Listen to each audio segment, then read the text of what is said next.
ইন্নাল হামদুলিল্লাহ ওয়াসসালাতু ওয়াসসালামু আলা রাসূলিল্লাহ আম্মা বা'দ। ইমাম মাহদী শেষ জামানার মুজাদ্দিদ, তিনি এসেই পৃথিবীর বুক থেকে জাহিলিয়াতকে ঝেঁটিয়ে বিদায় করবেন।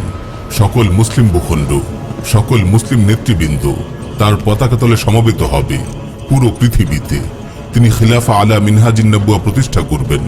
কাফিরদের সম্মিলিত শক্তিকে তিনি গুড়িয়ে দেবেন।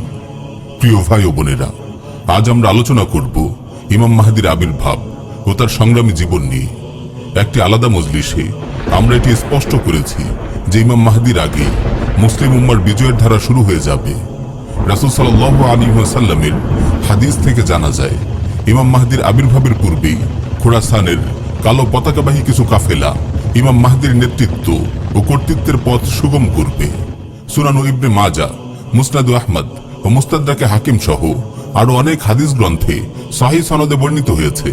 রাসূল সাল্লাল্লাহু আলাইহি ওয়াসাল্লাম ইরশাদ করেন, তাতলু'র রায়াতু সুদু মিন কিবালিল মাশরিক ফায়ুকাতিলুনাকুম কিতালান লাম ইউকাতিলহু কওমুন ইযা রাআইতুমুহু ফাবায়ুহু ওয়ালাউ হাবওয়ান আলা সালজি। পূর্ব দিক থেকে কালো পতাকাবাহী বাহিনীর আবির্ভাব ঘটবে। তারা তোমাদের বিরুদ্ধে এত কঠিন লড়াই করবে যা ইতিপূর্বে কোনো জাতি করেনি। তাদেরকে আবির্ভূত হতে দেখলে তোমরা বরফের উপর হামাগুড়ি দিয়ে হলেও তাদের দলে যোগ দেবে।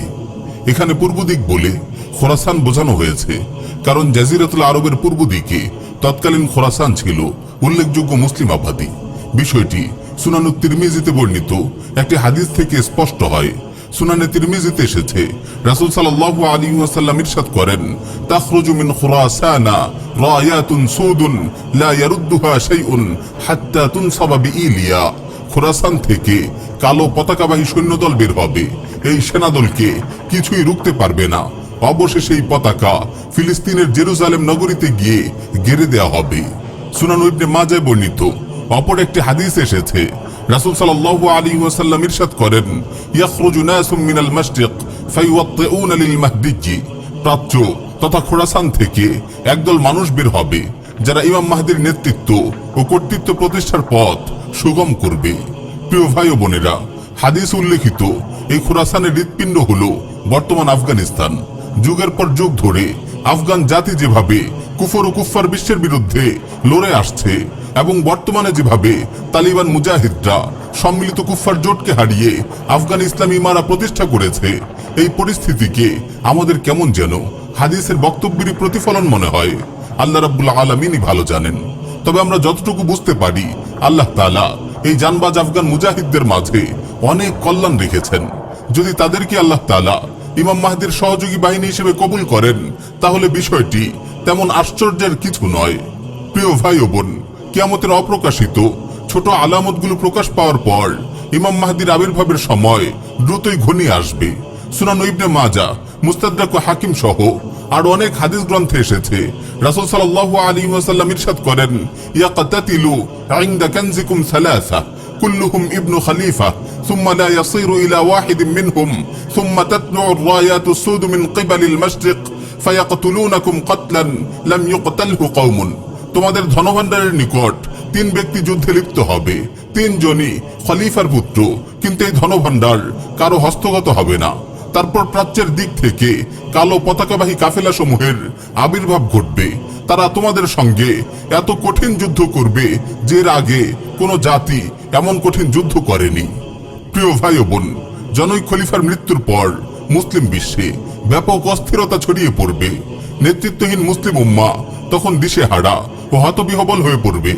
এদিকে মৃত খলিফার তিন সন্তান ধনরত্ন কবজা করার জন্য পরস্পর লড়াই শুরু করবে। তবে এই ধনভাণ্ডার কেউ দখল করতে পারবে না। এই সময়গুলোতেই ইমাম মাহদী মক্কায় আবির্ভূত হবেন। মুসনাদ আহমদে এসেছে, রাসূল সাল্লাল্লাহু আলাইহি ওয়াসাল্লাম ইরশাদ করেন, উবাশশিরুকুম বিল মাহদী ইউবআসু ফি উম্মতি আলা ইখতিলাফিন মিনান নাস। আমি তোমাদেরকে মাহদীর সুসংবাদ দিচ্ছি, তিনি উম্মার মতানৈক্যের সময় প্রেরিত হবেন। ইমাম মাহদী নিজেই জানবেন না যে তিনি মুসলিম বিশ্বের নেতা হতে যাচ্ছেন। তিনি নিজে মাহদী দাবি করবেন না। আল্লাহ রাব্বুল আলামিন এক রাতেই তাকে মুসলিম বিশ্বের নেতৃত্ব দেওয়ার মতো প্রয়োজনীয় সব যোগ্যতা ও গুণ দান করবেন। সুনান ইবনে মাজাহ বর্ণিত, একটি সহিহ হাদিস এসেছে, রাসূল সাল্লাল্লাহু আলাইহি ওয়াসাল্লাম ইরশাদ করেন, আল মাহদিয়্যু মিন্না আহলাল বাইত ইউসলিহুল্লাহু ফি লাইলা। মাহদি আমার বংশ হতেই আসবে, আল্লাহ তাআলা এক রাতেই তাকে যোগ্য ও পরিশুদ্ধ করে দেবেন। ইমাম মাহদির আবির্ভাবের খবর বিদ্যুৎ বেগে চারদিকে ছড়িয়ে পড়বে। লোকজন তার হাতে খেলাফার বায়াত গ্রহণ করবে। ইমাম ইবনে কাসির রাহিমাহুল্লাহ বলেন, প্রাচ্য তথা খোরাসানের একদল লোক ইমাম মাহদির সহযোগী হবে এবং রাজত্ব প্রতিষ্ঠা করবে। তাদের পতাকা হবে কালো, কারণ কালো রং দৃঢ়তা ও গাম্ভীর্যের প্রতীক। আর রাসূল সাল্লাল্লাহু আলাইহি ওয়াসাল্লামের পতাকাও ছিল কালো। এই পতাকাটিকে বলা হতো আল উকাব বা ঈগল নিশান। সহিহ মুসলিমে এসেছে, উম্মুল মুমিনিন আয়েশা রাদিয়াল্লাহু আনহা বলেন, একবার রাসূল সাল্লাল্লাহু আলাইহি ওয়াসাল্লাম ঘুমের মধ্যে হাত পা নাড়ালেন। ঘুম থেকে জাগার পর আমি তাকে জিজ্ঞেস করলাম, ইয়া রাসূলুল্লাহ, আজ আপনি ঘুমন্ত অবস্থায় এমন এক আচরণ করেছেন যেটি আগে কখনো আপনাকে আমি করতে দেখিনি। তখন তিনি বললেন, আল আজাব ইন্না নাসাম মিন উম্মতি ইয়াউম্মুনা বিল বাইতি বিরাজুলিন মিন কুরাইশ ক্বাদ লাজা বিল বাইত হাত্তা ইযা কানু বিল বাইদা খুসিফা বিহিম। আশ্চর্যের বিষয় হলো, কুরাইশ বংশের এক লোক কাবা শরীফে আশ্রয় নেবে। তাকে হত্যা করার জন্য আমার উম্মতের একদল লোক কাবার দিকে রওনা হবে, কিন্তু তারা যখন বাইদা নামক মরুপ্রান্তরে পৌঁছবে তারা মাটিতে ধসে যাবে। এখানে কুরাইশ বংশের এক লোক থেকে ইমাম মাহদি উদ্দেশ্য, আর বাইদা হলো মক্কা ও মদিনার মাঝামাঝি একটি মরুপ্রান্তর। সহিহ মুসলিমে বর্ণিত অপর হাদিসে তাদের ধ্বংস হওয়ার বিষয়টি আরো বিস্তারিত এসেছে। সেখানে বলা হয়েছে, ইমাম মাহদিকে হত্যা করার জন্য একটি বাহিনী কাবার দিকে রওনা হবে, কিন্তু বাইদা নামক মরুপ্রান্তরে এসে এই বাহিনীর মধ্যভাগ মাটিতে ধসে যাবে। তখন অগ্রভাগের সৈনিকরা পেছনের ভাগের সৈনিকদের ডাকাডাকি করতে থাকবে। এমন সময় তারাও ধসে যাবে। কেবল একজন মাত্র ব্যক্তি এখান থেকে রেহাই পাবে, সে এসে ধসে যাওয়া বাহিনীর খবর দেবে। গাজওয়াতুল হিন্দ। ইমাম মাহদির আবির্ভাবের সময়গুলোতে হিন্দুস্তানে মুসলিম ও মুশরিকদের মাঝে এক যুগান্তকারী লড়াই হবে। রাসূলুল্লাহর ভাষায় এই লড়াইয়ের নাম গাজওয়াতুল হিন্দ। প্রিয় ভাই ও বোন, উপমহাদেশের চলমান পরিস্থিতির দিকে তাকালেই আপনারা দেখতে পাবেন গাজওয়াতুল হিন্দের প্রেক্ষাপট রচনার প্রক্রিয়া এখন থেকেই শুরু হয়ে গেছে। হিন্দুত্ববাদের কালো কুয়াশায় দ্রুত ঢেকে যাচ্ছে উপমহাদেশ। এই নিয়ে বিভিন্ন মজলিসে আমরা পূর্বেও আলোচনা করেছি। পরিবর্তিত পরিস্থিতির সঙ্গে সঙ্গতি রেখে আমরা সামনেও আলোচনার ধারা অব্যাহত রাখব ইনশাআল্লাহ। গাজওয়াতুল হিন্দ রাসূলুল্লাহর প্রতিশ্রুত এক মুবারক জিহাদ, যে জিহাদে অংশগ্রহণ করার জন্য স্বয়ং সাহাবায়ে কেরামও লালায়িত ছিলেন। সুনানে নাসাই, মুসনাদ আহমদ, মুস্তাদরাক হাকিম সহ আরো অনেক হাদিস গ্রন্থে বর্ণিত একটি হাসান হাদিস এসেছে।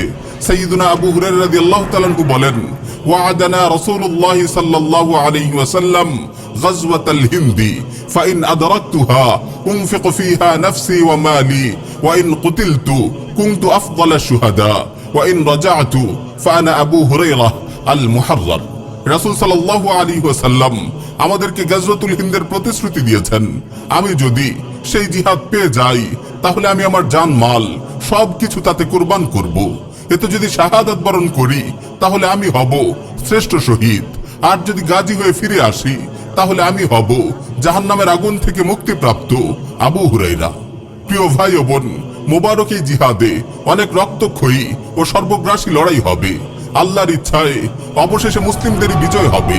নুআইম বিন হাম্মাদ সংকলিত কিতাবুল ফিতানে বর্ণিত একটি হাদিস এসেছে, রাসূল সাল্লাল্লাহু আলাইহি ওয়াসাল্লাম ইরশাদ করেন, লা ইয়াগজুয়ান্নাল হিন্দ লাকুম জাইশুন ইফতাহুল্লাহু আলাইহিম হাত্তা ইয়াতু বিমুলুকিহিম মুগাল্লালিনা বিসসালাসিল ইয়াগফিরুল্লাহু যুনুবাহুম ফায়ানসারিফুনা হিনা ইয়ানসারিফুন ফায়াজিদুনা ইবনা মারইয়ামা বিশাম।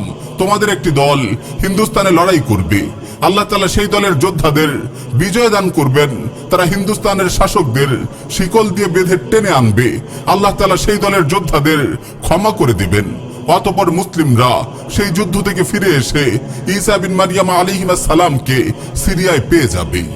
গাজওয়াতুল হিন্দে বিজয়ের পর এই বাহিনী জর্ডান নদীর তীরে দাজ্জালের বাহিনীর বিরুদ্ধে লড়াইয়ে অংশগ্রহণ করবে। একটি বিশুদ্ধ হাদিস এসেছে, রাসূল সাল্লাল্লাহু আলাইহি ওয়াসাল্লাম ইরশাদ করেন, লা তুকাতিলুন্নাল মুশরিকিন হাত্তা তুকাতিলা বাকিয়াতুকুমুদ দাজ্জাল আলা নাহরিন বিল উরদুন আনতুম শারকিয়্যাহ ওয়া হুম গারবিয়্যাহ নিঃসন্দেহে তোমরা মুশরিকদের বিরুদ্ধে যুদ্ধ করবে। এমনকি এই যুদ্ধে তোমাদের অবশিষ্ট মুজাহিদরা জর্ডান নদীর তীরে দাজ্জালের সঙ্গে যুদ্ধে লিপ্ত হবে। এই যুদ্ধে তোমরা পূর্ব দিকে অবস্থান করবে আর দাজ্জালের অবস্থান হবে পশ্চিম দিকে। এই মোবারক জিহাদে যারা অংশগ্রহণ করবেন তাদের ফজিলতের জন্য এতটুকুই যথেষ্ট যে তাদেরকে আল্লাহ তাআলা জাহান্নাম থেকে মুক্তির ওয়াদা করেছেন।